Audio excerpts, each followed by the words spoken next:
Cinnamon rolls.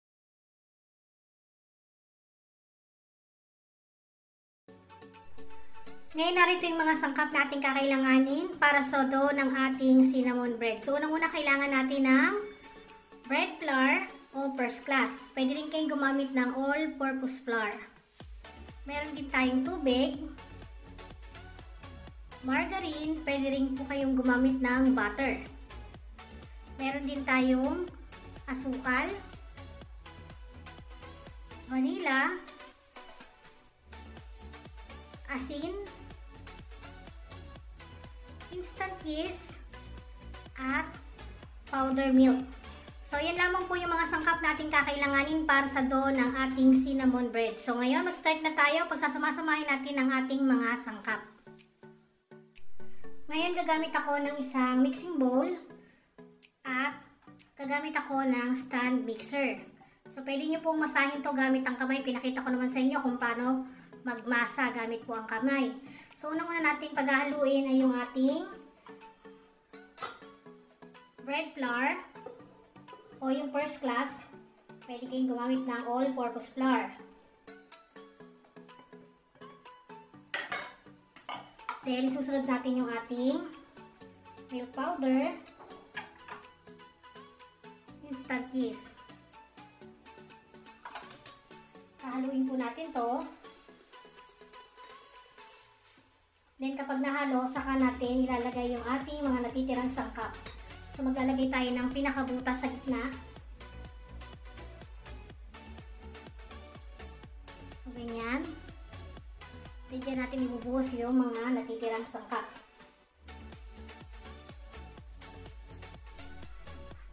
So, yan. Kapag nakagawa na tayo ng pinakabutas sa gitna, ilalagay nyo na yung tubig.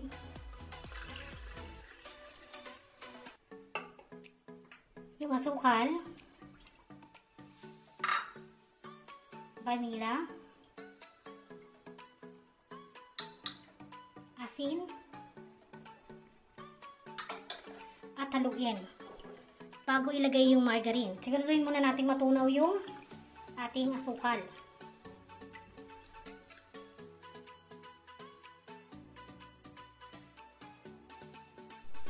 Then pag tunaw na yung asukal, ilalagay na natin yung margarine. Pwede po kayong gumamit ng butter. Tapos ngayon, ilalagay na po natin siya sa ating stand mixer.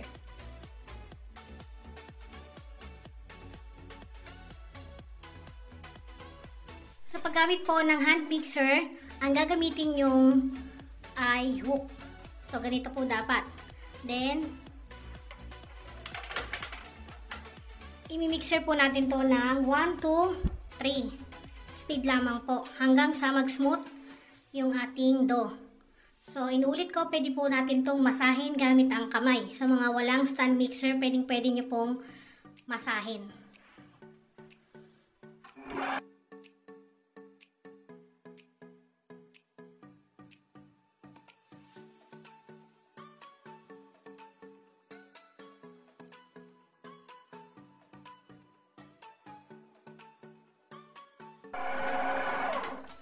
After 4 minutes na minixer natin siya, tatanggalin na natin dito, then mamasahin lang natin ng konti dahil kailangan pa niyang wisikan ng flour. Tatanggalin natin yan dito.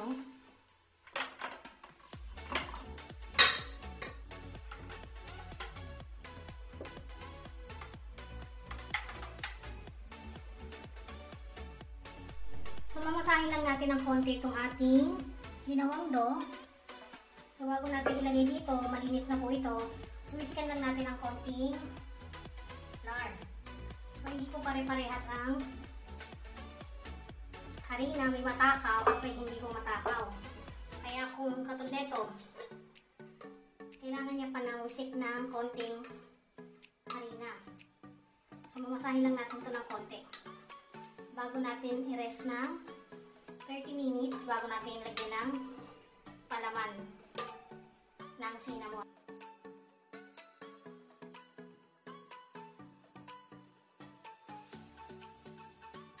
Pagkatapos po natin mamasa, lalagyan lang po natin ng konting margarine yung pinakaibabaw ng ating dough para maiwasan natin ang elephant skin o magkulubot ang balat ng inyong dough at tumigas. Then, pwede kayong gumamit ng oil or butter. Then, kumuha kayo ng isang lagayan.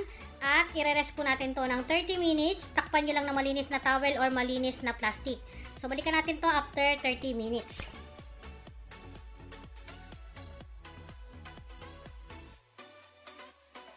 Para naman sa palaman ng ating cinnamon bread, kailangan natin ng 1 cup ng brown sugar,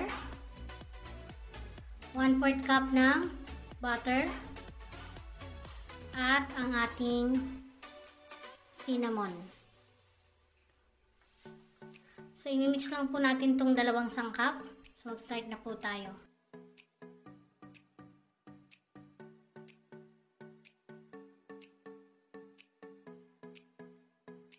Ngayon, pagkatapos po natin mamix yung 2 sangkap, iset aside po natin to. At yung ating butter dapat, hindi na po siya sobrang tigas.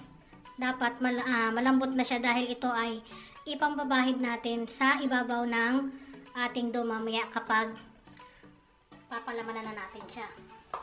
So, set aside natin to, then kunin na natin yung ating pinaalasang dough. So, ayan. Pwede na natin siyang ihulma sa ating lamesa. So, mag-start na po ako. Gagamit ako ng rolling pin. So, lalagay nyo muna ng konting flour yung pinaka-paglalaparan ninyo ng dough para hindi siya dumikit kapag pintat ninyo.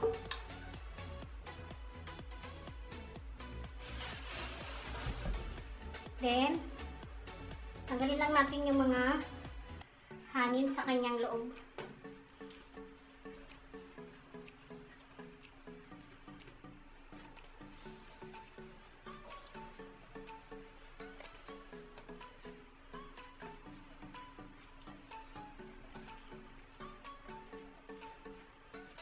Tapos natin mamasa ng konti, hatiin natin sa 2 para hindi tayo mahirapan.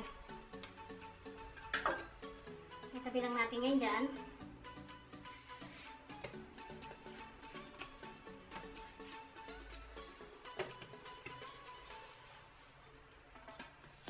Ayan, palaparin po natin.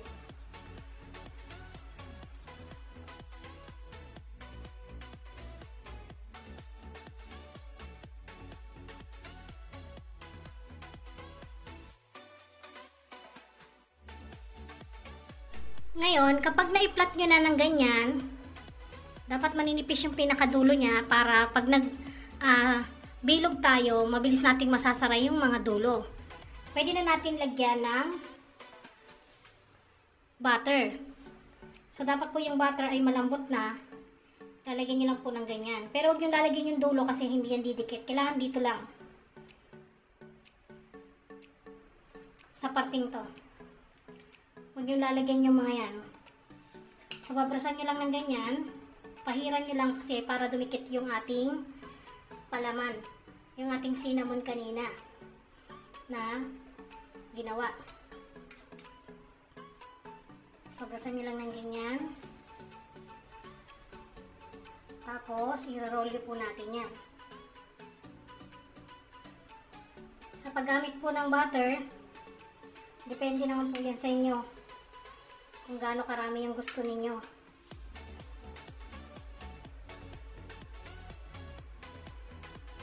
Ayan. So, dapat yung mga kabilaang dulo, huwag niyong lalagyan ng butter. Pwede dito sa magkabila, huwag lang yung pagsasarahan ninyo.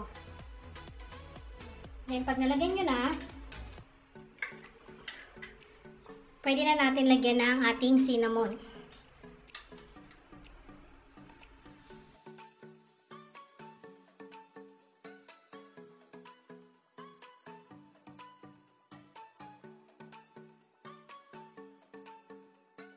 Then pagtapos natin malagyan ng palaman ng cinnamon yung ating dough, dahan-dahan na po nating i-roll.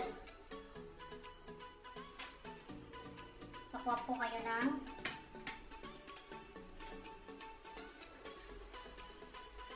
roll nyo ng dahan-dahan. Dapat po, huwag nyo madaliin yung pag-ikot para siksik po yung inyong cinnamon bread.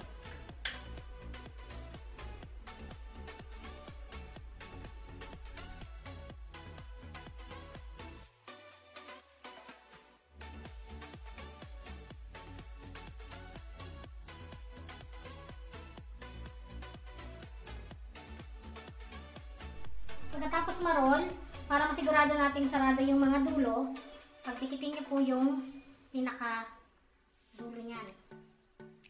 So, ganyan po. Ganyan-ganyan nyo lang. Para talaga hindi siya bumuka. Then, magusik kayo ng flour sa sahig para hindi dumikit ang inyong cinnamon bread. Ngayon, ikakat na po natin siya. Sa pagkat nito, pwede kayong gumamit ng sinulid o dental floss. So, ito po yun, dental floss. Para maganda yung pagkat ninyo ng inyong cinnamon bread. So, kukuha lang tayo. Sakto lang. So, yan. Gaganyanin nyo lamang po, oh. Yan. Saka ipasok yung ulo. Then, dahan-dahan yung gaganyan. So, yung dulo nito, hindi dyan, mas maganda kasi importante yung pinakagitna. So, dapat pantay-pantay po yung hati. Yan. So, pagganyanin nyo na lang sila para sigurado. Sabi, sukatan kayo. So, yan. Ganyan po yung magiging kalalabasan ng inyong cinnamon bread. Then, lagay lang muna natin dyan. Mag-cut pa tayo.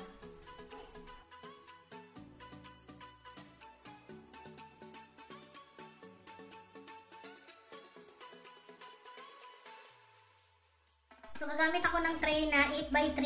Then, ibabrush ko lang ng butter.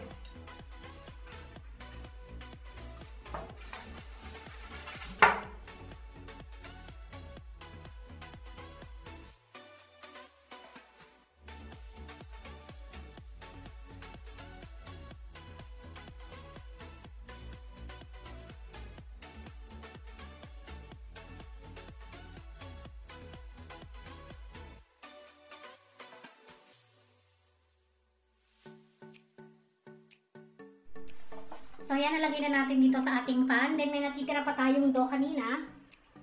Yan. So, lalagyan pa natin to ng ating panibago. Maglalagay ulit tayo ng palaman. So, mag-dash ulit tayo ng konting flour. Then, palaparin natin.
So, yan, ilagay na natin siya sa ating tray.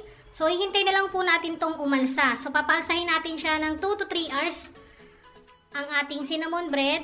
Kailangan takpan nyo po ng malinis na towel or malinis na plastic. Tapos, babalikan po natin siya pagkatapos ng mga ilang oras. Then, saka na tayo mag-start mag-bake.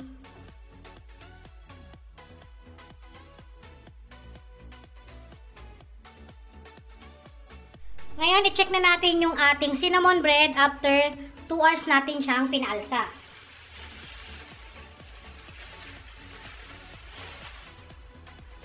So, yan, nag-double size na yung ating cinnamon bread. So, pwede na natin siyang i-bake. So, dapat i-bake nyo siya sa preheated oven na 180 Celsius. At i-bake natin siya ng 25 to 35 minutes. Depende po kasi yan sa init ng oven. So, ilalagay ko siya sa taas ng oven. So, balikan natin siya pagkatapos natin i-bake. Ngayon, habang binibake natin yung ating cinnamon bread, mag-start naman tayong gumawa ng ating toppings. Para kapag naluto to, ito yung ating ilalagay sa pinakaibabaw niya. So, meron tayo ritong 4 na sangkap. So, meron tayong powder sugar. So, dapat po nasala nyo ng maigi. Para walang buo-buo, hindi kayo mahirapan maghalo mamaya, mag-mix. Then, meron tayo ditong butter. So, dapat po yung butter ay hindi na malamig.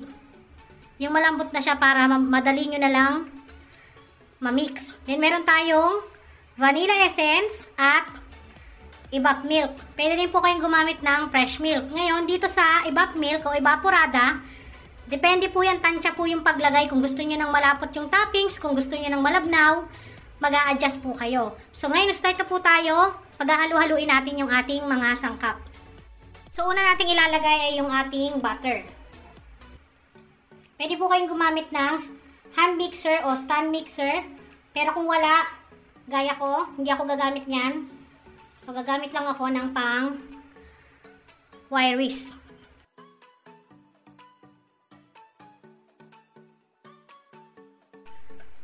Then, pag ganyan na, saka natin ilagay yung ating vanilla. Yung ating evaporada. So, dapat po tansya lang po para hindi kayo mabigla sa paglagay.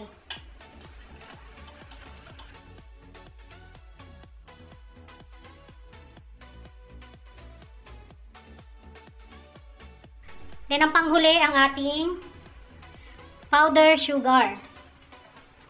So, paunti-unti lang po para hindi sumabog.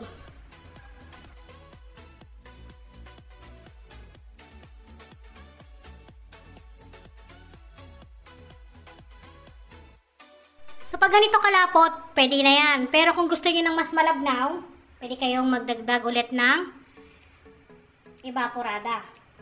Para mas maganda-ganda yung pagkanyang texture. So, mag-adjust pa tayo. So, bali 4 tablespoon yung aking nilagay na evap milk. Then, okay na po ito. Hintay na lang natin maluto yung ating cinnamon bread. So, ngayon, ito na yung ating cinnamon bread. Kalalabas lang sa ating oven. Binake natin siya ng 30 minutes sa init na 180 Celsius ang init. Ngayon, ang gagawin natin, huwag nyo munang ilalagay itong toppings sa ibabaw dahil mainit pa yan, kakaluto lang. Palamigin muna natin bago natin to ilagay para maganda yung kanyang itsura. So, balikan natin siya after 20 minutes natin siyang pinalamig. Ngayon, malamig na yung ating cinnamon bread. Pwede tayong maglagay ng ating toppings. So, nilagay ko rito sa aking piping bag yung toppings na ginawa ko. Then, butasan nyo lang ng sakto. So, yan. Then, maglalagay na tayo.